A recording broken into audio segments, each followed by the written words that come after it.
जनता को आपका स्वागत है सर।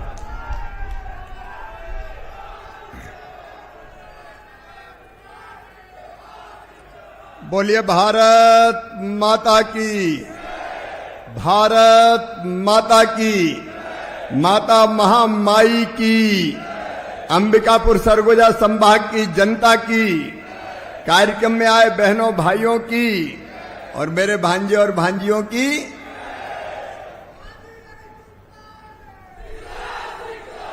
अरे अब तो मामा हूं मामा। मंच पर विराजमान छत्तीसगढ़ के कर्मठ, यशस्वी, सहज, सरल, विकासशील और अभी सुशासन त्योहार चल रहा है, कहीं भी हेलीकॉप्टर उतर जाता है, पेड़ के नीचे बैठ जाते हैं और जनता की समस्याएं सुन के उनका समाधान करते हैं। ऐसे यशस्वी और कर्मठ मुख्यमंत्री आदरणीय विष्णु देव साय जी, उनका ताली बजा के अभिनंदन कीजिए। ये छत्तीसगढ़ का सौभाग्य है कि ऐसे सहज, सरल और जनता के सेवक मुख्यमंत्री आपको मिले हैं। हमारे उप मुख्यमंत्री, गृह मंत्री अमित जी ने कह दिया है 2026 तक नक्सलवाद समाप्त, और विजय शर्मा जी यहां दिन रात लगे हुए हैं गृह मंत्री के रूप में, और मोर आवास मोर अधिकार में भी लगातार निरंतर काम कर रहे हैं सबको आवास देने में। ऐसे हमारे उप मुख्यमंत्री आदरणीय विजय शर्मा जी, हमारे कर्मठ कृषि मंत्री, वरिष्ठ नेता और जनजातीय मंत्री आदरणीय श्री राम विचार नेताम जी, इस जिले के प्रभारी मंत्री और जिनके पास खजाने की चाबी है वित्त मंत्री आदरणीय श्री ओपी चौधरी जी, हमारे वरिष्ठ मंत्री आदरणीय श्याम बिहारी जायसवाल जी, बहन श्रीमती लक्ष्मी रजवाड़े जी, राज्यसभा के हमारे सांसद आदरणीय देवेंद्र प्रताप सिंह जी, हमारे सांसद आदरणीय चिंतामणि महाराज जी, हमारे विधायक साथी, मैं चूंकि समय की सीमा है इसलिए मंचासीन हमारे सभी वरिष्ठ विधायक साथीगण, यहाँ राजेश भी है जिनने यहाँ के नेता की अकड़ निकाल दी। ऐसे हमारे सभी आदरणीय विधायक यहाँ पर उपस्थित है, गोमती जी, भैयालाल जी, रेणुका सिंह जी, प्रबोध जी, राम कुमार जी, भूलन जी, उद्देश्वरी जी, और हमारे मंत्री, यशस्वी मंत्री, मेरे साथी आदरणीय तोखन साहू जी, थोड़े आपके ताली बजा के तोखन जी का भी स्वागत कीजिए। छत्तीसगढ़ के लिए केंद्र से सौगातें लेके वो लगातार आते हैं। हमारे सभी निगम और मंडल के अध्यक्षगण, जिलाध्यक्ष, मंडल अध्यक्ष, मोर्चों के सभी पदाधिकारी, सभी अधिकारी साथीगण राज्य के और केंद्र के, और जिनको आज मोर आवास मोर अधिकार आज चाबियां मिल रही है, स्वीकृति पत्र मिल रहा है, ऐसे मेरे बहनों, मेरे भाइयों, भांजे भांजियों, दोनों हाथ जोड़ के शीश झुका के आपको प्रणाम करता हूं, आपको नमस्कार करता हूं। और आओ आज सबसे पहले प्रणाम करें भारत की सेना को, हमारे सेना के शौर्य को, हमारे सैनिकों की वीरता को, हमारे वीर जवानों के अचूक निशाने को, और प्रधानमंत्री नरेंद्र मोदी की सटीक रणनीति को। छत्तीसगढ़ के बहनों और भाइयों, जिन्होंने हमारी बेटियों की मांग का सिंदूर उजाड़ा, उन आतंकवादियों के अड्डे को समूल नष्ट करके भारत ने दुनिया को दिखा दिया कि हम किसी को छेड़ेंगे नहीं, लेकिन अगर किसी ने हमें छेड़ा तो उसे हम छोड़ेंगे नहीं। बड़ी अकड़ दिखाता था पाकिस्तान, 3 दिन नहीं टिका। हमारी सेना के जवानों ने, प्रधानमंत्री जी ने कह दिया खुली छूट है, सेना को खुली छूट कार्रवाई करने की। और पाकिस्तान का कोई इलाका नहीं था कि हमारे आक्रमण की जद में ना हो। 100 से ज्यादा आतंकवादी मारे गए, उनके आतंक अड्डे मलबे के ढेर में बदल गए। और आज भी प्रधानमंत्री जी ने कह दिया है, अभी रोका नहीं है, स्थगित किया, स्थगित। पाकिस्तान अगर गोली चलाएगा तो हम गोला दागेंगे। अगर पाकिस्तान ने हरकत की तो दुनिया के नक्शे पे नाम नहीं बचेगा। ये भारत का शौर्य है। भारत संप्रभु राष्ट्र है, भारत संप्रभु राष्ट्र है और अपने फैसले हम खुद करते हैं। 3 दिन में पाकिस्तान की सीमा घुटनों पे आ गई और दुनिया भर के हाथ जोड़े कि बचा लो, बचा लो, बचा लो। और इसलिए अभी युद्ध विराम, लेकिन भारत अपने फैसले खुद करता है। मैं एक बार फिर ऐसे प्रधानमंत्री को प्रणाम करता हूं जिन्होंने भारत के मान सम्मान को पूरी दुनिया में बढ़ाने का काम किया है, और सेना के शौर्य को प्रणाम करता हूं। लेकिन छत्तीसगढ़ वालों, मुख्यमंत्री जी, उप मुख्यमंत्री जी कह रहे थे आज का दिन ऐतिहासिक दिन है। एक पाप किया था भूपेश बघेल की सरकार ने, आपके मकान छीन लिए। प्रधानमंत्री नरेंद्र मोदी मकान भेजते थे, लेकिन इनने मकान नहीं बनाए। आप बताओ, गरीबों के मकान नहीं बनाना पाप है कि नहीं? जोर से बोल के बताओ, पाप है कि नहीं? लाखों लोगों के तुमने मकान छीन लिए और उन्हीं गरीबों की तुमको हाय लगी है जो आज तुम्हारा पता नहीं है कहां चले गए। उन्होंने गरीबों के मकान छीने, लेकिन आज प्रधानमंत्री जी के नेतृत्व में, मार्गदर्शन में, उनके आशीर्वाद से जो बात कही थी विजय जी बता रहे थे, मोर आवास मोर अधिकार। जैसे ही भारतीय जनता पार्टी की सरकार बनेगी, हम सबको जिनका सूची में नाम है आवास देंगे, इसमें कोई कसर नहीं छोड़ेंगे। और हम जो कहते हैं वो करते हैं। हम केवल नारे नहीं लगाते, हम केवल भाषण नहीं देते। रघुकुल रीत सदा चली आई, प्राण जाए पर। हमने वचन दिया था, गरीब बहनों और भाइयों, कच्चे मकानों में रहने वालों, यह भारतीय जनता पार्टी का संकल्प था, प्रण था कि हमारी सरकार अगर बनी तो डबल इंजन की सरकार सबको मकान बना के देगी। और आज जो कहा सो किया, जो वादा किया वो निभाना पड़ेगा। और मामा आज बाधा निभाने ही आया है मोदी जी के आशीर्वाद से। आज का दिन ऐतिहासिक दिन। जितने मकान मुख्यमंत्री जी 2018 की आवास प्लस की सूची में थे, आज उनमें से 3,07,000 कुछ मकान बचे थे। आज वो 3,07,000 मकान का स्वीकृति पत्र मैं आपके हाथों में सौंप रहा हूं। इसको स्वीकार कीजिए और ऐलान कर दीजिए, अब छत्तीसगढ़ में कोई आवास जो पात्रता थी, आवास उसका शेष नहीं है। सबको ये आवास प्रदान किया गया है। वो मैं स्वीकृति पत्र आज माननीय मुख्यमंत्री जी और उप मुख्यमंत्री जी को सौंप रहा हूं।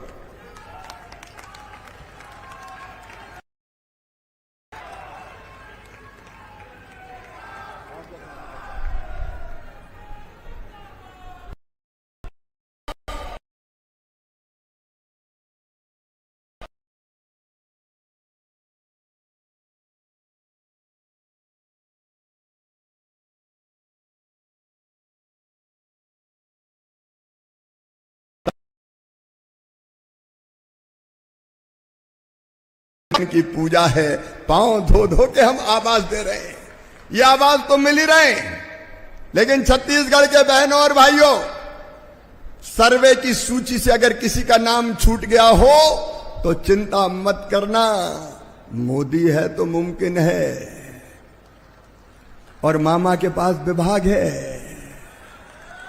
फिर चिंता काएगी। और तो नया सर्वे चालू। मुख्यमंत्री जी आपने बहुत बेहतर सर्वे करवाया है, घर घर जाके सर्वे हो रहा है। सुनो मेरे बहनों और भाइयों, जिनके अभी भी कच्चे मकान हैं उनके पक्के मकान बनाए जाएंगे। बताओ बनना चाहिए कि नहीं? पीछे तक जोर से बताओ बनना चाहिए कि नहीं? क्या किसी को कच्चे मकान में रहना चाहिए? ये भाजपा की सरकार, डबल इंजन की सरकार, छत्तीसगढ़ वालों, कोई गरीब कच्चे मकान में नहीं रहेगा। अभी 28 लाख मकान का सर्वे हुआ है। मेरे अधिकारी यहां बैठे हैं, गया प्रसाद जो देखते हैं इस विभाग को, और बाकी भारत सरकार के अधिकारी यहां बैठे हुए हैं। हमने तय किया है कि एक बार फिजिकल वेरिफिकेशन कीजिए, अगली बार से आपको फिर स्वीकृति पत्र दिए जाएंगे कि जो गरीब बचे उनको भी मकान दो। भारतीय जनता पार्टी की सरकार, एनडीए की सरकार, भारत की सरकार, प्रधानमंत्री नरेंद्र मोदी की सरकार, और प्रधानमंत्री नरेंद्र मोदी जी का सोच भारत के लिए भगवान का वरदान है। सबको पक्के मकान तरसा दिया कांग्रेस ने, इतने वर्षों तक नहीं दिए, और उसमें भी मापदंड बदल दिए। अभी मुख्यमंत्री जी कह रहे थे, मैं फिर कहना चाहता हूं, पहले कई शर्तें लगी थी कि जिनके पास स्कूटर मोटरसाइकिल होगी उनको मकान के पैसे नहीं देंगे। अब टू व्हीलर पे तो सभी चलते हैं, बिना स्कूटर मोटरसाइकिल को कोई चलता है क्या? इसलिए सुनो मेरे बहनों और भाइयों, अगर स्कूटर मोटरसाइकिल होगी तो भी पक्के मकान के पैसे दिए जाएंगे। सर्वे करके सूची में नाम जोड़ा जाएगा। बताओ मिलना चाहिए कि नहीं मिलना चाहिए? बोलो मिलना चाहिए कि नहीं? और दूसरी तरफ एक और नियम बना था, मेरी बहनें बैठी है, दीदियां, एक नियम बना था कि 10,000 रुपया से ज्यादा आमदनी हो जाए तो मकान नहीं देंगे। अब बनाना है लखपति दीदी, और लखपति दीदी बनेगी तो 10,000 रुपया महीना से ज्यादा तो कमाना ही पड़ेगा। तो क्या उनको मकान से वंचित कर दें? नहीं।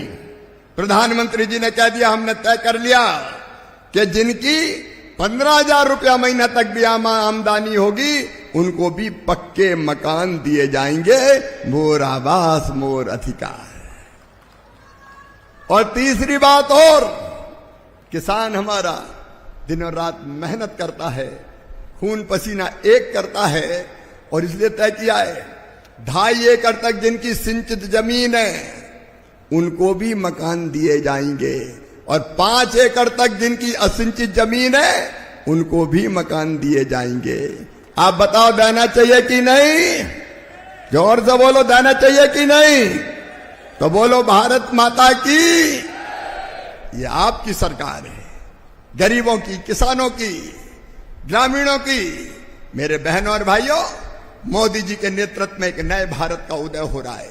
एक वैभवशाली भारत, एक गौरवशाली भारत, एक संपन्न भारत, एक समृद्ध भारत, एक शक्तिशाली भारत, एक ऐसा भारत के भारत के नौजवान दुनिया के किसी कोने में जाएं तो सीना तान के कहे कि मैं भारतीय हूं। लगातार हमारा देश आगे बढ़ रहा है, और इसलिए गांव में भी, गांव का विकास भी, विकसित भारत हमारा लक्ष्य है। विकसित भारत के लिए हमारा संकल्प है विकसित छत्तीसगढ़।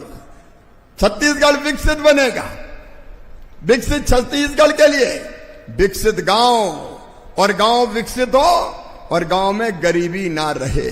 और इसलिए सुनना, जिस पे हम लोग काम कर रहे हैं, ग्रामीण विकास, और विशेषकर मेरी दीदियों, आज मैं तुमसे भी ये कहने आया हूं, हर एक बहन, हर एक दीदी जो सेल्फ हेल्प ग्रुप से जुड़ी है उसको लखपति दीदी बनाना है। बताओ महिला को गरीब रहना चाहिए क्या? जोर से बोलो, रहना चाहिए क्या? हमारी बहनें क्यों हाथ पसारें, क्यों हाथ फैलाएं, क्यों उनकी आंखों में आंसू रहे? उनको भी जीने का हक है, मुस्कुराने का अधिकार है, उनकी आमदनी भी बढ़नी चाहिए। और इसलिए चल रहा है हमारा आजीविका मिशन। मैं विष्णुदेव जी आपको, ग्रामीण विकास मंत्री जी को हृदय से बधाई देना चाहता हूं। आजीविका मिशन का बहुत शानदार काम यहां पे हुआ है। तालियां बजा के आप स्वागत कीजिए। 3 लाख से ज्यादा लखपति दीदी बन गई, और अभी हमारा संकल्प है 4 लाख से ज्यादा लखपति दीदी बनाने का। प्रधानमंत्री जी ने कहा है 3 करोड़ लखपति दीदी, और हमारा संकल्प है कोई बहन गरीब नहीं रहेगी, हर बहन को लखपति बनाएंगे। बनना चाहिए कि नहीं? पीछे जोर से बोलो, बनना चाहिए कि नहीं? तो कर दो ऐलान, नहीं रहेंगे गरीब, हम भी आगे बढ़ेंगे। जो बहनें अभी नहीं जुड़ी आजीविका मिशन से, स्व सहायता समूह से, उनको भी स्व सहायता समूह में जोड़ा जाएगा और बहनों को लखपति बनाने का अभियान चलाया जाएगा। ये केवल सपना नहीं है, ये संकल्प है कि हम गरीबी दूर करेंगे। और ग्रामीण गरीबी दूर करने के लिए भी मेरे बेटा बेटियों एक अभियान चल रहा है, अनेकों प्रकार की योजनाएं, जिसका समयाभाव में मैं आज वर्णन नहीं कर रहा। नौजवान होंगे तो उनके भी सर्वे कर करके विकसित भारत के लिए विकसित गांव, कौन कौन से रोजगार से हम जोड़ सकते हैं, गांव के हर गरीब को एक न एक रोजगार से जोड़ के उसकी आमदनी बढ़ाना है। और किसान भाइयों, मैं आप सबको भी ये कहना चाहता हूं, आज कार्यक्रम है ग्रामीण विकास विभाग का, लेकिन खेती को और फायदे का धंधा बनाना है। मैं विष्णुदेव जी आपकी सरकार को बधाई देता हूं। ये सरकार है जो धान खरीद रही है 3100 रुपया कुंटल। खरीद रही है कि नहीं खरीद रही? अरे जोर से बताओ तो बोलो भारत माता की।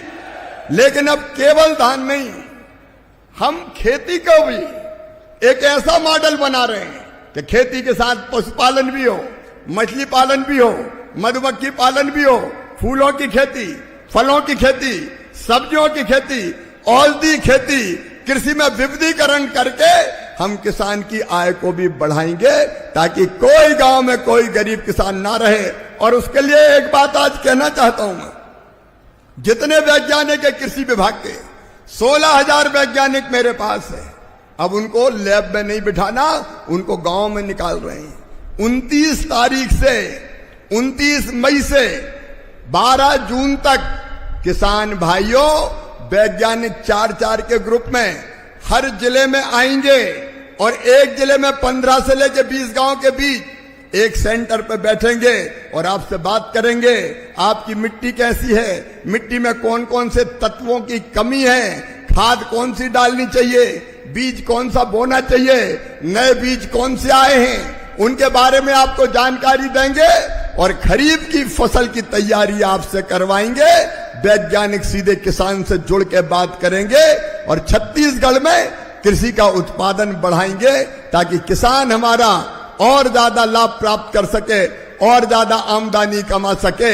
एक नहीं कई योजनाएं। अब 6,000 रुपया तो सीधे प्रधानमंत्री किसान सम्मान निधि के प्रधानमंत्री जी देते, लेकिन कई योजनाएं कृषि विभाग की, जब मैं कृषि विभाग के कार्यक्रम में आऊंगा तब उनकी विस्तार से चर्चा करूंगा। लेकिन किसान गरीब नहीं रहेगा, आगे बढ़ेगा और फायदे की खेती करेगा। यह भारतीय जनता पार्टी की सरकार का संकल्प है। आज मेरे बहनों और भाइयों, आप सबको, जिनको 51,000 भाई बहनों को चाबियां भी मिलने वाली है, उनको तुम्हारा घर मुबारक। रोटी, कपड़ा, मकान, ये सब की जरूरत है मेरे बहनों और भाइयों। अपने मकान का सुख अलग होता है। आपको बहुत बहुत बधाई, बहुत बहुत शुभकामनाएं। लेकिन मकान में मुख्यमंत्री जी बता रहे थे, उज्ज्वला रसोई गैस का कनेक्शन भी मिलेगा, बिजली का कनेक्शन भी मिलेगा, पानी का कनेक्शन भी मिलेगा, बाकी लाभ भी मिलेंगे। छत्तीसगढ़ की बहनों, जल जीवन मिशन प्रधानमंत्री नरेंद्र मोदी जी के नेतृत्व में चल रहा है। अब हम पीने का पानी हैंडपंप से नहीं देंगे, घर में पाइपलाइन बिछा के टोंटी वाला नल लगा के पानी देंगे पीने का, ताकि टोंटी खोलें तो झरझर पानी आ जाए और आपके बर्तन भर जाए। एक साथ कई सुविधाएं, ताकि कोई अभाव ना रह जाए आपकी जिंदगी में। यह हमारा लक्ष्य है, क्योंकि आपके सेवई के लिए भारतीय जनता पार्टी की सरकार है। हम आपकी अपनी तरफ से कोई कसर नहीं छोड़ेंगे। मैं प्रधानमंत्री जी की तरफ से भी आपको बहुत बहुत शुभकामनाएं देता हूं। और छत्तीसगढ़ में अच्छे काम के लिए, क्योंकि मकान मिल जाते हैं, पैसा आ जाता है, लेकिन कई सरकारें मकान ही नहीं बना पाती। लेकिन आपने तो गजब कर दिया, फटाफट मकान, फटाफट मकान। और केवल प्रधानमंत्री आवास योजना के नहीं, आप तो पीएम जनमन के मकान भी बना रहे हो। आपने कहा कि हमारे नक्सलवाद से प्रभावित जिले में और मकान चाहिए, हमने 15,000 और दे दिए। और बना लो तो और मिल जाएंगे। मोदी जी की सरकार के पास पैसे की कमी नहीं है, ये मकान और लेते जाओ। आपके पीएम जनमन के मकान बन रहे हैं, नक्सल प्रभावित इलाके में मकान बन रहे हैं, और अगर कोई और शेष रह गए हों अत्यंत पिछड़ी जनजातियों में तो केवल सूची बना के भेज दीजिए, उन मकानों को भी स्वीकृत कर दिया जाएगा। आपने आज एक बात कही थी, मनरेगा में लेबर बजट थोड़ा कम है, क्योंकि हमको तो मकान बनाने के लिए भी 90 दिन की मजदूरी देनी पड़ती है। तो हम आज ही फैसला कर रहे हैं, छत्तीसगढ़ का लेबर बजट भी बढ़ा दिया जाएगा। बनाओ मकान, चिंता मत करो, देव मनरेगा से मजदूरी, और मनरेगा से आप जल संरचनाएं बनाओ, वाटर सेट के कार्यक्रम भी आपको दिए जाएंगे। जगह जगह पानी रोको, चेक डैम, स्टॉप डैम, बोरी बंधन, पानी रोकना जरूरी है। रहीमन पानी राखिए, बिन पानी सब सून, उसके लिए भी पैसे की कमी नहीं है। कृषि विभाग के माध्यम से आज अलग अलग योजनाओं में 500 करोड़ रुपए से ज्यादा की धनराशि हम लोग स्वीकृत कर रहे हैं। और मुख्यमंत्री जी ये पैसा खर्च कर दीजिए और आ जाएगा, चिंता काहे की। प्रधानमंत्री मोदी जी है और मामा भी साथ है, कोई चिंता करने की जरूरत नहीं है। आप आगे बढ़ते जाइए, भारत सरकार आपको पूरी सहायता करेगी और डबल इंजन की सरकार छत्तीसगढ़ की जनता की जिंदगी भी बदलेगी, यहाँ की तस्वीर भी बदलेगी और जनता की तकदीर बदल के भी दिखाएंगे। आप सबको बहुत बहुत शुभकामनाएं।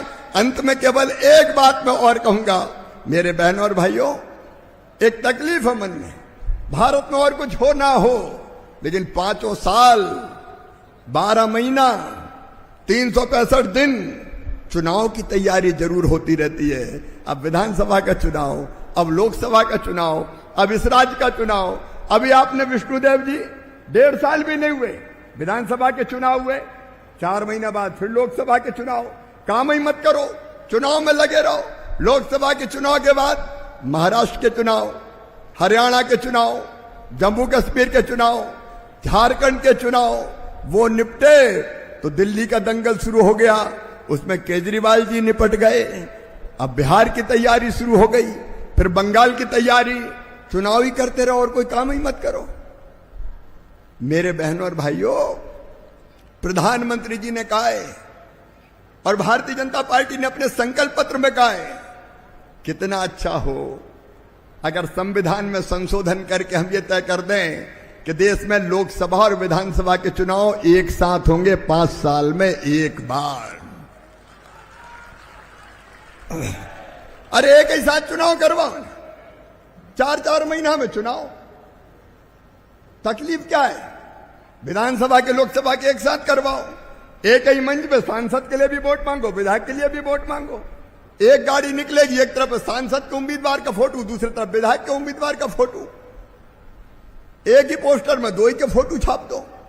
मतदान केंद्र पर 2 मशीन रख दो, ये विधानसभा की, विधायक की, और ये सांसद की मशीन। 2 बटन दबाने में कोई तकलीफ है क्या? बताओ। कितना पैसा खर्च होता है देश का, कितना समय बर्बाद होता है, आचार संहिता लग जाती है, विकास के काम ठप हो जाते हैं, फालतू में धन खर्चा होता है, और कार्यकर्ता बेचारे 4-4 महीना में एक बार पैम्पलेट लेके निकले, ये विधायक का चुनाव, 4 महीना में फिर जाओ तो लगे ये सांसद का चुनाव। परेशान हो जाते वोट मांग मांग के।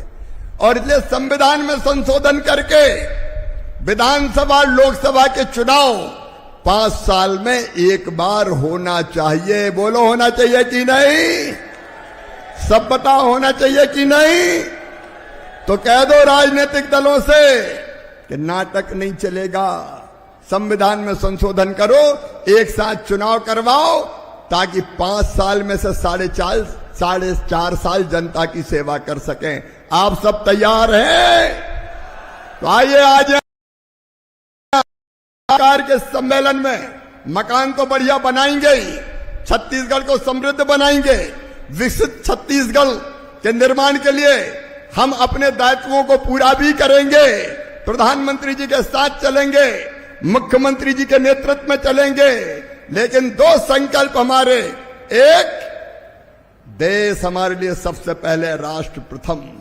भारत माता अगर जरूरत पड़ी तो अपने खून की अंतिम बूंद दे देंगे, लेकिन तेरा मान सम्मान और स्वाभिमान पे आंच नहीं आने देंगे। हम सब भारतवासी, छत्तीसगढ़वासी इसके लिए समर्पित हैं।